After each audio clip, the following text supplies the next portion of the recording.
28ಕ್ಕೆ 28 ಲೋಕಸಭಾ ಕ್ಷೇತ್ರಗಳನ್ನು ಗೆಲ್ಲುವ ಟಾರ್ಗೆಟ್. ಕಾಂಗ್ರೆಸ್ನ ಗ್ಯಾರಂಟಿಗಳ ವಿರುದ್ಧ ಮೋದಿ ಗ್ಯಾರಂಟಿ ಅಸ್ತ್ರ. ಸಿದ್ದರಾಮಯ್ಯ ತವರಲ್ಲೇ ನಿಂತು ರಣತಂತ್ರ. ಮೈತ್ರಿ ವಿರುದ್ಧ ಮಾತನಾಡದಂತೆ ಗುಡುಗು. ಇದೆಲ್ಲ ಅಮಿತ್ ಶಾ ರಾಜ್ಯ ಭೇಟಿಯ ಹೈಲೈಟ್ಸ್. ಹಾಗಿದ್ರೆ ಬಿಜೆಪಿ ಚಾಣಕ್ಯ ರಾಜ್ಯ ನಾಯಕರಿಗೆ ಕೊಟ್ಟಂತ ಟಾಸ್ಕ್ ಏನು? ಎಲ್ಲಿದೆ ನೋಡಿ ರಿಪೋರ್ಟ್.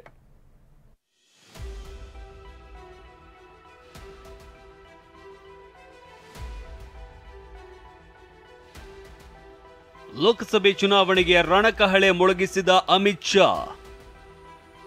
ಸಿದ್ದರಾಮಯ್ಯ ತವರಿನಲ್ಲೇ ಬಿಜೆಪಿ ಚಾಣಕ್ಯನ ರಣವ್ಯೂಹ.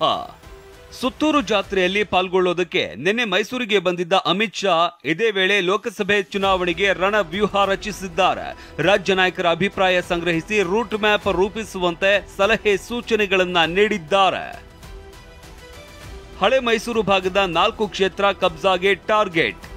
ಮೈಸೂರಿನ ರ್ಯಾಡಿಸನ್ ಹೋಟೆಲ್ನಲ್ಲಿ ನಿನ್ನೆ ಮೈಸೂರು, ಚಾಮರಾಜನಗರ, ಮಂಡ್ಯ, ಹಾಸನ ಈ 4 ಕ್ಷೇತ್ರಗಳ ನಾಯಕರ ಹಾಗೂ ಮುಖಂಡರ ಜೊತೆಗೆ ಅಮಿತ್ ಶಾ ತಿಮ್ಮಪ್ಪ ಗೌರಿ ಮೀನು ಸಾಕಣೆ ಮಾಡಿ ವರ್ಷಕ್ಕೆ 5 ಲಕ್ಷ ಗಳಿಸ್ತಿದ್ದಾರೆ. ನೀವು ಕೂಡ ಅವರಿಂದ ಕಲಿಬೇಕಾ? ಅವ್ರ ಜೊತೆ ವಿಡಿಯೋ ಕಾಲ್ ನಲ್ಲಿ ಮಾತಾಡಬೇಕಾ? ಈಗಲೇ ಫ್ರೀಡಮ್ ಆಪ್ ಡೌನ್ಲೋಡ್ ಮಾಡಿ ಸಮಾಲೋಚನೆ ನಡೆಸಿದ್ರು. ಅಮಿತ್ ಶಾ ಸಭೆಯ ಹೈಲೈಟ್ ಅಂದ್ರೆ ಕೆಲವರು ಜೆಡಿಎಸ್ ಜೊತೆಗೆ ಬಿಜೆಪಿ ಮೈತ್ರಿ ಬಗ್ಗೆ ಅಪಸ್ವರ ಎತ್ತುತ್ತಾ ಇದ್ದಾರೆ. ಅಂತವರಿಗೆ ಅಮಿತ್ ಶಾ ವಾರ್ನಿಂಗ್ ಕೊಟ್ಟಿದ್ದಾರೆ. ಬಿಜೆಪಿ ಜೆಡಿಎಸ್ ಮೈತ್ರಿ ಬಗ್ಗೆ ಯಾರು ಅಪಸ್ವರ ಎತ್ತಬಾರದು ಎಂದಿರುವ ಅಮಿತ್ ಶಾ ಉದಾಹರಣೆ ಸಮೇತ ವಿವರಿಸಿದ್ದಾರೆ. ಈ ಹಿಂದೆ ಕಾಂಗ್ರೆಸ್ ಜೆಡಿಎಸ್ಗೆ ಅಪಸ್ವರದ ಮಾತಿನಿಂದಲೇ ಸೋಲಾಗಿದೆ.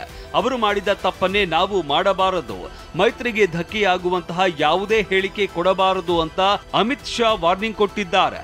ಆದರೆ ಇದೇ ಸಭೆಗೆ ಹಾಜರಾಗಿದ್ದ ನಾರಾಯಣಗೌಡ ಮುಂದಿನ ನಡೆ ಬಗ್ಗೆ ಚರ್ಚಿಸಿದ್ದಾರೆ ಎನ್ನಲಾಗಿದೆ.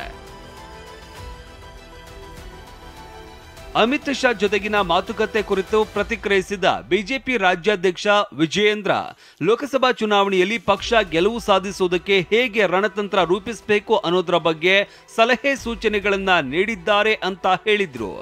ಹಲವಾರು ಬಾರಿ ಹೇಳಿದ್ದೇನೆ, ರಾಜ್ಯದ ಎಲ್ಲ 28 ಕ್ಷೇತ್ರಗಳಲ್ಲೂ ಕೂಡ ಭಾರತೀಯ ಜನತಾ ಪಾರ್ಟಿ ಮತ್ತು JDS ಗೆಲ್ಲುವ ಒಂದು ಕಾರ್ಯತಂತ್ರನ ರೂಪಿಸ್ತಾ ಇದ್ದೇವೆ.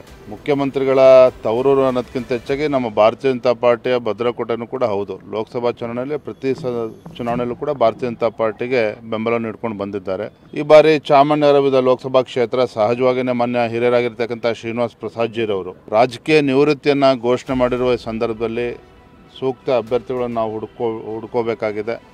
ಫೆಬ್ರವರಿ 20-21ರಂದು ಲೋಕ ಚುನಾವಣೆ ಸಂಬಂಧ ಅಭ್ಯರ್ಥಿಗಳ ಆಯ್ಕೆ ಮತ್ತು ಮೈತ್ರಿ ವಿಚಾರವಾಗಿ ಸಭೆ ನಡೆಸುವುದಕ್ಕೆ ತೀರ್ಮಾನಿಸಲಾಗಿದೆ.